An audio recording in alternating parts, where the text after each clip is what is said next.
Hello दोस्तों, नमस्कार। उन्मुक्त स्टडी सेंटर में आप सभी का स्वागत है। आज हम लोग बाल मनोविज्ञान एवं शिक्षण विधि का प्रैक्टिस सेट नंबर 9 सॉल्व करेंगे, जो आपके आगामी परीक्षा के लिए बहुत ही महत्वपूर्ण प्रश्न है। यदि आप हमारे चैनल पर नए हैं तो हमारे चैनल को शेयर और सब्सक्राइब जरूर करिए। आइए हम देखते हैं अपना पहला प्रश्न। हमारा पहला प्रश्न है, कोहलर यह सिद्ध करना चाहता था कि सीखना, तो इसका सही उत्तर हो जाएगा सी, संज्ञानात्मक संकार्य है। ठीक है, तो कोहलर यह सिद्ध करना चाहता था कि सीखना क्या है, संज्ञानात्मक संकार्य है। आइए हम इसकी व्याख्या देख लेते हैं।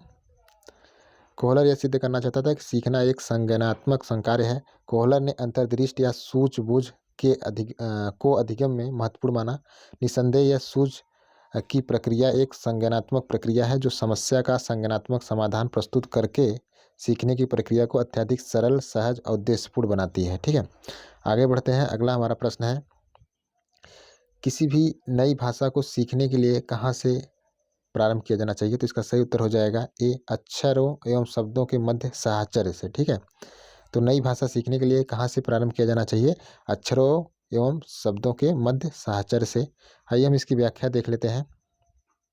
किसी नई भाषा को सीखने के लिए अक्षरों व शब्दों के मध्य साहचर्य से प्रारंभ किया जाना चाहिए, क्योंकि भाषा सीखने की प्रक्रिया क्रमिक रूप से होती है। बालक पहले अक्षरों, फिर शब्दों और अंत में वाक्यों को सीखता है, अतः इनके मध्य साहचर्य होना अति आवश्यक होता है। आइए बढ़ते हैं अगले प्रश्न की तरफ।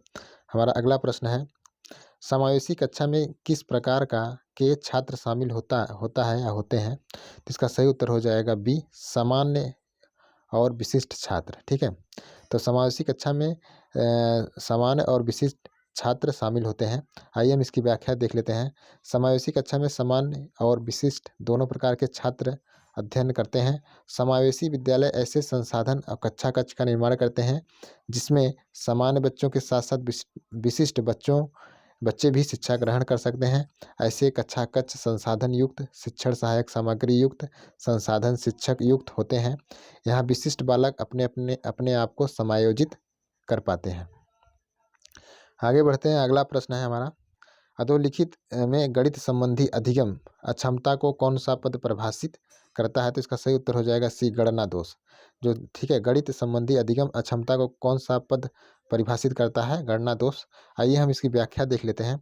गणना दोष गणित संबंधी अधिगम अक्षमता परिभाषित करता है। गणना दोष से संबंधित अधिगम अक्षमता को डिसकैलकुलिया कहते हैं। क्या कहते हैं? डिसकैलकुलिया कहते हैं। इस प्रकार के अक्षमता वाले बच्चों में अंकगणितीय संक्रियाओं के चिन्ह को समझने में कठिनाई, दिशा ज्ञान का अभाव, अल्प समझ, नगद अंतरण या भुगतान संबंधी समस्या होती है। आगे बढ़ते हैं। अगला हमारा प्रश्न है,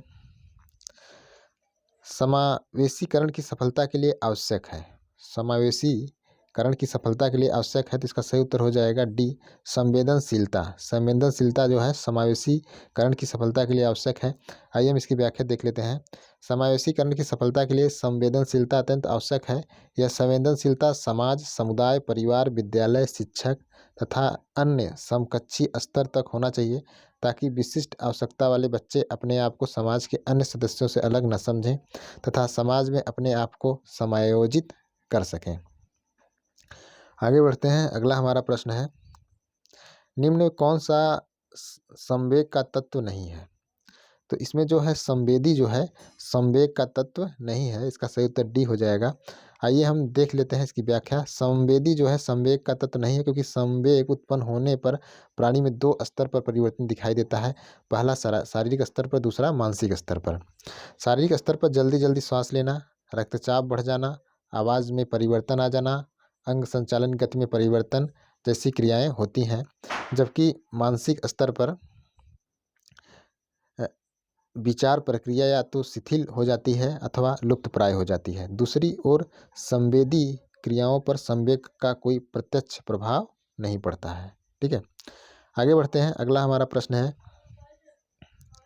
संज्ञानात्मक क्षेत्र का सही क्रम है, तो इसका सही उत्तर क्या होगा? इसका सही उत्तर हो जाएगा डी, पहले ज्ञान, अवबोध, अनुप्रयोग, विश्लेषण, संश्लेषण, मूल्यांकन। ये संज्ञानात्मक क्षेत्र का सही क्रम है। ठीक है, ज्ञान, अवबोध, अनुप्रयोग, विश्लेषण, संश्लेषण और मूल्यांकन। आइए हम इसकी व्याख्या देख लेते हैं। बेंजामिन एस ब्लूम ने शिक्षण के उद्देश्यों को 3 क्षेत्रों में विभाजित किया था। पहला संज्ञानात्मक क्षेत्र के उद्देश्य, दूसरा भावात्मक क्षेत्र के उद्देश्य, तीसरा मनोगात्यात्मक क्षेत्र के उद्देश्य। और ब्लूम ने वर्ष 1956 में संज्ञानात्मक क्षेत्र के उद्देश्यों को पुनः 6 भागों में बांटा था। ठीक है, संज्ञानात्मक क्षेत्र के उद्देश्यों को कितने भागों में? 6 भागों में बांटा था। पहला ज्ञान, दूसरा अवबोध, तीसरा अनुप्रयोग, चौथा विश्लेषण, पांचवा संश्लेषण, छठा मूल्यांकन। ठीक है, आगे बढ़ते हैं। अगला हमारा प्रश्न है, निम्न में से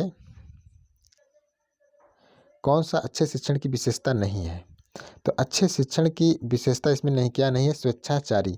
स्वेच्छाचारी जो है अच्छे शिक्षण की विशेषता नहीं है। देखिए, शिक्षण जो है जनतांत्रिक होना चाहिए, सहानुभूतिपूर्ण होना चाहिए, वांछनीय सूचनाएं देने वाला होना चाहिए। तो इसकी हम व्याख्या देख लेते हैं। स्वेच्छाचारितापूर्ण शिक्षण वातावरण अच्छे शिक्षण की विशेषता नहीं होती है। प्रभावशाली व आनंददायक वातावरण में किए गए शिक्षण का प्रतिफल अधिगम के रूप में परिलक्षित हो जाता है। इसलिए शिक्षण का वातावरण जनतांत्रिक, सहानुभूतिपूर्ण, सहयोगात्मक तथा वांछनीय सूचनाएं देने वाला होना चाहिए। आगे बढ़ते हैं। अगला हमारा प्रश्न है, अभिप्रेरणा का प्रत्याशा सिद्धांत। प्रत्याशा सिद्धांत किसके द्वारा दिया गया है? तो इसका सही उत्तर हो जाएगा ए, विक्टर ब्रूम। अभिप्रेरणा का प्रत्याशा सिद्धांत जो है वह विक्टर ब्रूम के द्वारा दिया गया है। आइए हम इसकी व्याख्या देख लेते हैं।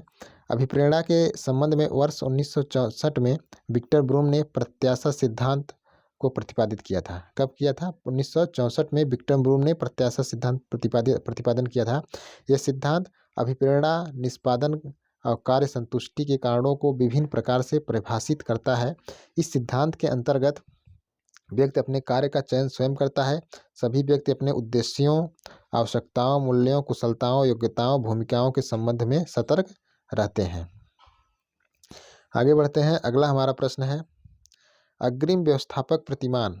अग्रिम व्यवस्थापक प्रतिमान किस परिवार से संबंधित है? तो इसका सही उत्तर हो जाएगा सी, सूचना प्रक्रियाकरण। जो अग्रिम व्यवस्थापक प्रतिमान है वह सूचना प्रक्रियाकरण परिवार से संबंधित है। आइए हम इसकी व्याख्या देख लेते हैं। ब्रूस आर जोयस और मार्सवेल ने अपनी पुस्तक मॉडल्स ऑफ टीचिंग में शिक्षण प्रतिमानों को 4 भागों में बांटा था। और इसके कौन कौन भाग हैं? पहला है अंतः प्रक्रिया स्रोत, दूसरा है सूचना प्रक्रियाकरण, तीसरा है व्यक्तिगत स्रोत प्रतिमान, चौथा है आपका व्यवहार परिवर्तन स्रोत प्रतिमान। और इस प्रकार इन 4 प्रकार के प्रतिमानों को पुनः कई भागों में विभाजित किया गया है। सूचना प्रक्रियाकरण को निम्न प्रकार से विभाजित किया गया है। पहला निष्पादित संप्रत्यय प्रतिमान, दूसरा है अग्रिम व्यवस्थापक प्रतिमान, तीसरा आपका आगमन प्रतिमान, चौथा है आपका जैविक विज्ञान परीक्षा प्रतिमान आदि। ठीक है, अगला हमारा प्रश्न है, कौशलों के स्थानांतरण के लिए कौन सा उपयोगी है? तो इसका सही उत्तर हो जाएगा ए। ठीक है, कौशल अंतरण एक गति है, न कि एक उद्देश्य है। आइए हम इसका व्याख्या देख लेते हैं। कौशल को किसी जटिल कार्य को आसानी से और दक्षता से करने की योग्यता के रूप में परिभाषित किया गया है। कार चलाना, अशुलिपि में लिखना आदि कौशल के उदाहरण हैं। कौशल अधिगम गुणात्मक रूप से कई भिन्न चरणों से होकर गुजरता है। एक चरण से दूसरे चरण में संक्रमण कौशल अंतरण कहलाता है। कौशल अंतरण उद्देश्यपूर्ण न होकर स्वतः होता है, अर्थात कौशल अंतरण एक प्रकार की यात्रा है, न कि लक्ष्य या उद्देश्य। आगे बढ़ते हैं। अगला हमारा प्रश्न है, निम्न में कौन सा शिक्षण का सूत्र नहीं है? तो शिक्षण का सूत्र कौन सा नहीं है हमें बताना है। इसका सही उत्तर हो जाएगा डी, निगमन से आगमन की ओर जो है शिक्षण का सूत्र नहीं है। हार्बर्ट स्पेंसन और कामेनियस ने निम्न प्रकार के शिक्षण सूत्रों का उल्लेख किया है। ठीक है, ये शिक्षण क्या है? सरल से कठिन की ओर, ज्ञात से अज्ञात की ओर, स्थूल से सूक्ष्म की ओर, पूर्ण से अंश की ओर, अनिश्चित से निश्चित की ओर, दृश्य से अदृश्य की ओर, विशिष्ट से सामान्य की ओर, विश्लेषण से संश्लेषण की ओर।